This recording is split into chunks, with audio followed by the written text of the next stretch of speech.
Governor Greg Abbott, you are consistently the most trusted political leader in Texas.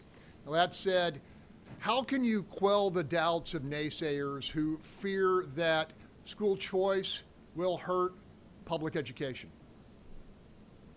So we do it with the facts. The facts are these, and that is we are going to ensure that we're going to pass school choice so parents can choose the school best for their child, while at the very same time ensure that public schools are receiving record funding. We will be providing per pupil funding that is at an all-time high, teacher pay raises that will be at an all-time high. But know this also, and that is if you look at where school choice has been applied in other states in the United States, you see those states have excellent and large school choice programs while also ranking the highest in the United States for public education. The fact of the matter is that school choice creates competition among all schools, ensuring a better education for all students. Governor, I don't have to tell you, Texas is home to the nation's biggest seaport and the nation's biggest inland port in Laredo. That said, are you concerned about the Trump tariffs' impact on the 8th biggest economy in the world, Texas? So we haven't seen any impact so far, and the fact of the matter is we maintain great relations with both Canada and Mexico, our two largest trading partners, and we look forward to continuing that. The fact of the matter is what's going on is a level of the playing field across the entire world, with the United States making sure that other countries are not going to be imposing tariffs on the United States without equal treatment.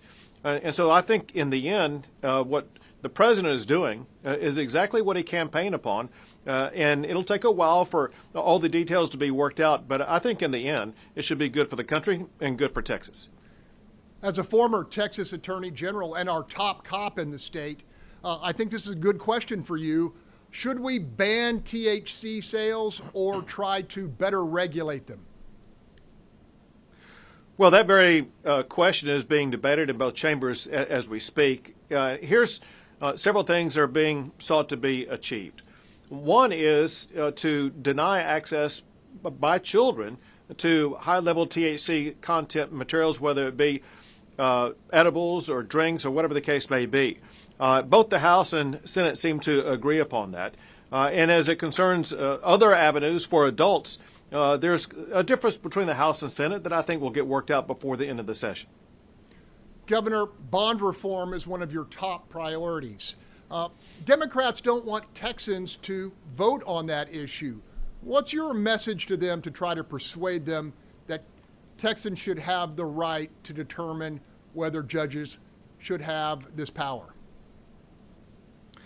Well, so you'll know the reason why Texans have to vote on it is because bail is in the Constitution itself, and what we're seeking to do is to amend the Constitution.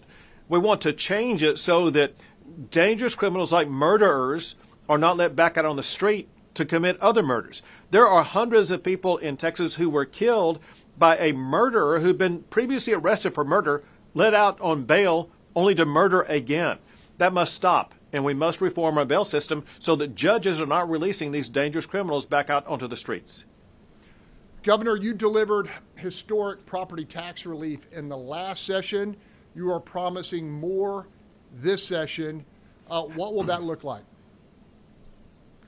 So once again, Texas has a budget surplus this session, the largest in the country, like we did last session. And like last session, we'll use that budget surplus to buy down property tax rates. Knowing this, the state does not impose a property tax. Only local governments impose a property tax. And so the state cannot cut the tax, but we can use our surplus to buy down those tax rates. However, we did that last time, and a lot of people didn't feel that decrease because local taxing jurisdictions increase your property tax rates. We want to make it more difficult for local jurisdictions to increase your property tax rates, so you will benefit from the property tax reduction that we will pass this session. Governor Greg Abbott, always good to talk to you, sir. Thank you, Greg. Take care.